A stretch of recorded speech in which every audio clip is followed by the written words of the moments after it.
사사기 17장 7절에서 11절 말씀입니다. 유다의 베들레헴 출신인 한 젊은이가 있었으니 그는 유다 지파로부터 온 사람이었습니다. 그는 레위 사람이었으며 그곳에 살고 있었습니다.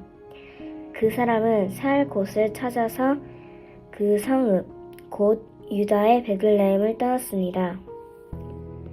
그는 가는 길에 에브라임 산간지대에 있는 미가의 집에 들렀습니다. 미가가 그에게 말했습니다. 당신은 어디 출신이십니까? 그가 미가에게 말했습니다. 저는 유다의 베들레헴에서 온 레위 사람입니다.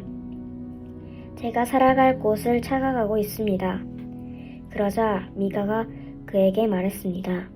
저와 함께 살면서 제 아버지가 되주시고 제사장도 되주십시오. 제가 당신에게 해마다 은 10세벤들과 옷 한 벌과 먹을 양식을 주겠습니다.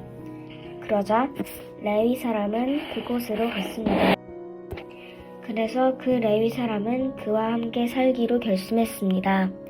그 청년은 미가에게 있어 아들 가운데 하나처럼 여겨졌습니다. 아멘.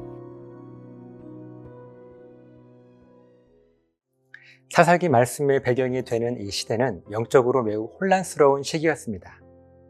이 시기는 하나님께서 이미 이스라엘의 왕이 되어 주셨음에도 불구하고 아무도 하나님을 왕으로 인정하지 않았습니다. 각자가 자기의 눈에 옳다고 생각하는 대로 행동하던 시대였습니다. 사사가 있을 때에는 어느 정도 영적 질서가 유지되었지만 사사가 없으면 곧바로 하나님을 잊어버리고 무시하는 일이 반복되었습니다. 하나님을 무시하고 떠난 결과 하나님께서는 이스라엘을 이방 족속의 지배 아래 두셨고 이것은 이스라엘 역사 속에 그리고 오늘날 우리들의 신앙생활에도 반복되는 영적 원리입니다. 7절 말씀을 보면 이러한 배경 속에서 유다 베들레헴 출신의 한 젊은 레위인이 등장합니다. 원래 레위 지파는 이스라엘 12지파 중에 유일하게 땅을 분배받지 않고 48개의 성읍만을 부여받은 존재였습니다. 그래서 8절 말씀을 보면 이 레위인은 자신이 정착할 땅이 없었고 결국 생계를 위해 유다 베들레헴을 떠나 머물 곳을 찾아 여행을 하던 중이었습니다. 그의 여정은 에브라임 산간 지대에 사는 미가의 집에 이르게 됩니다. 미가는 어떤 사람이었습니까? 미가는 앞서 말씀에서 알 수 있듯이 하나님을 향한 열심이 있기는 했지만 그것은 하나님 중심의 열심이 아니라 자기 중심의 열심이었습니다. 우상을 자기 집에 세우고 자기 아들 가운데 한 사람을 제사장으로 세우며 그것이 하나님께 드리는 예배라고 믿는 잘못된 종교적 열정을 가지고 있었던 인물입니다. 9절 말씀을 보면 그런 미가가 레위인을 만나자 기회라고 생각하고 즉시 그에게 출신을 묻습니다. 레위인은 자신이 유다 베들레헴 출신이며 머물 곳을 찾고 있다고 솔직하게 말합니다. 10절 말씀을 보면 미가는 이 말을 듣고 기뻐하며 그에게 아버지와 제사장이 되어줄 것을 부탁합니다. 그 대가로 매년 은 10세겔과 옷 한 벌 그리고 먹을 양식을 약속합니다. 이는 당시로서는 상당히 좋은 조건이었기 때문에 레위인은 그 제안을 받아들이고 미가의 집에서 살기로 결정합니다. 그런데 문제는요. 그 어디에도 미가나 이 레위 사람이 하나님께 뜻을 묻는 장면이 없다는 사실입니다. 미가는 레위인이 우연히 자기 집에 나타난 것을 하나님의 응답이라 단정하고 행동했고 레위인은 생활의 안정이라고 하는 이유로 미가의 제안을 쉽게 받아들입니다. 두 사람 모두 하나님의 뜻과 말씀을 구하거나 확인하지 않았습니다. 외형적으로는 하나님을 섬기고자 하는 모습 같지만 실상은 자기 유익과 필요에 따라 결정한 행위일 뿐이었습니다. 오늘 말씀을 묵상하며 목회자인 저 자신을 돌아보게 됩니다. 미가처럼 목회자를 세우고 싶은 마음이 있었으나 그것이 하나님의 방법이 아니었음을 인식하지 못하는 성도는 없는가? 혹은 이 레위인처럼 하나님의 인도하심보다는 나에게 제공되는 조건과 유익을 따라 목회의 질을 선택하고 있지는 않은가? 하나님께서 보내시는 곳, 하나님께서 기뻐하시는 사역지를 먼저 구하지 않고 오히려 나에게 유리한 조건만을 따져보며 목회 현장을 결정하고 있지는 않은지 깊이 반성하게 됩니다. 우리는 지금 누구를 위해 또 무엇을 위해 목회하고 있는지 정직하게 돌아봐야 합니다. 하나님이 나의 왕이심을 고백하면서도 실제로는 내 판단과 필요를 우선시하고 있지는 않은지 오늘 본문의 미가와 레위인의 모습 속에서 우리 자신을 발견할 수 있어야 합니다.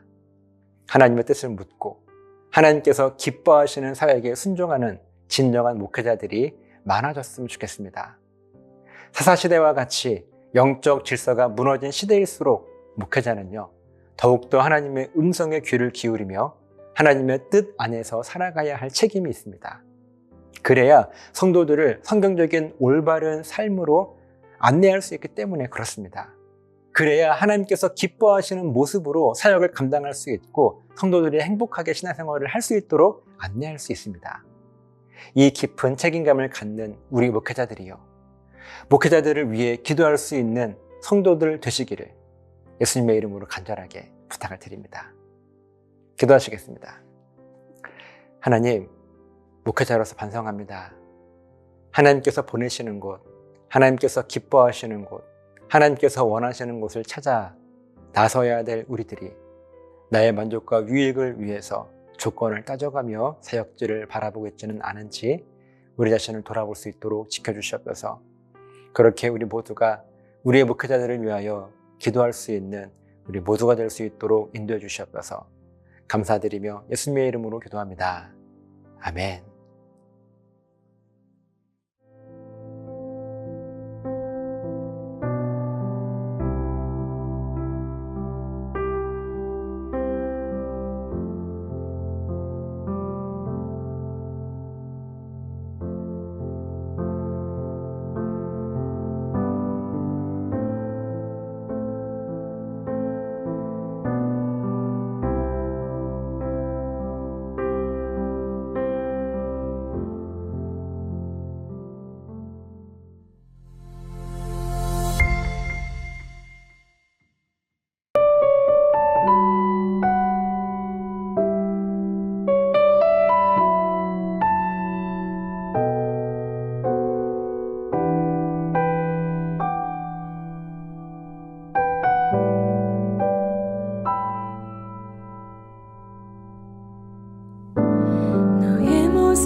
모습 그대로 사랑해 사랑해 사랑해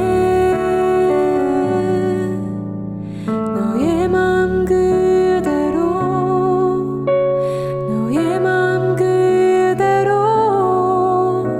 사랑해 사랑해 사랑해 너는 검다하지만 나에겐 아름답단다